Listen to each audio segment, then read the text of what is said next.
For most of my life, I've had a tendency to pound on keyboards, like borderline abusive. I've made a concerted effort over the years to use less force when typing, and I've gotten much quieter. Though I'm not sure if that's due to my effort to be more gentle or if improved keyboard design has made them quieter overall.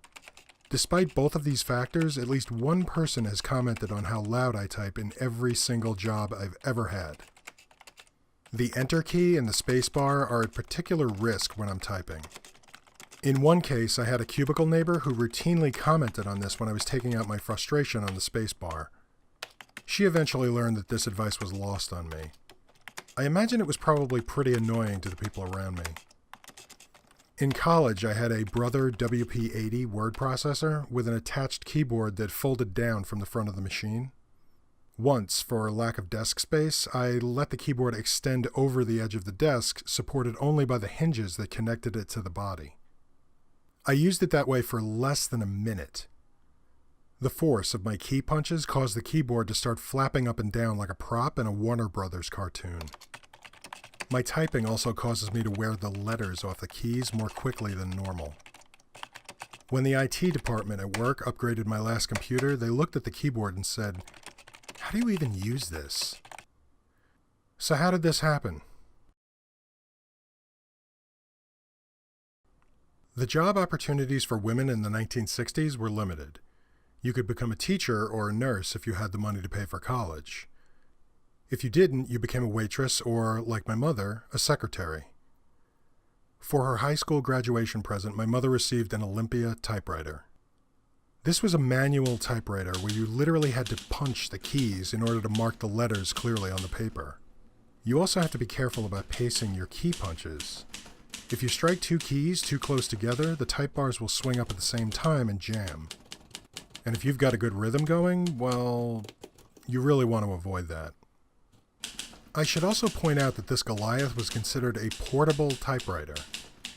With the exception of the keys, the knobs, and the roller drum, all of its components were made of steel. It was so heavy it could easily be used as ballast in a small ship. The carrying case was made out of wood, adding another 5 pounds to the total weight, which would be carried along with the handbag and lunch because secretaries didn't earn enough money to eat out.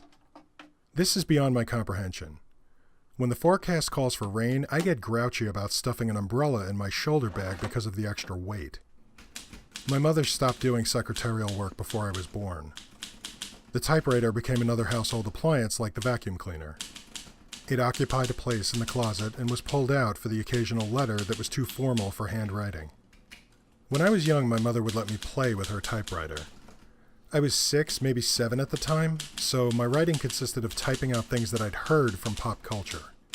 We had the cast recording of The Muppet Show, which I listened to endlessly. I remember typing out a conversation between Kermit and Fozzie in script format, or what I thought was script format at the time. Thus began my long, abusive relationship with keyboards. By the time I started doing anything that could remotely be considered serious writing, I'd moved on from Mom's old typewriter. But I always loved it. Still do. Hearing the snap as the type bar marks the letter on the page makes writing visceral. The staccato clatter as the letter turns into a word, a sentence, a paragraph.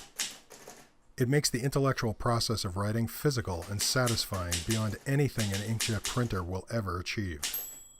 However, my nostalgia is far outweighed by my gratitude that this specific piece of technology has continued to advance. The current noise level at my day job is barely tolerable. I can't imagine being able to focus on anything if we were all pounding away on manual typewriters.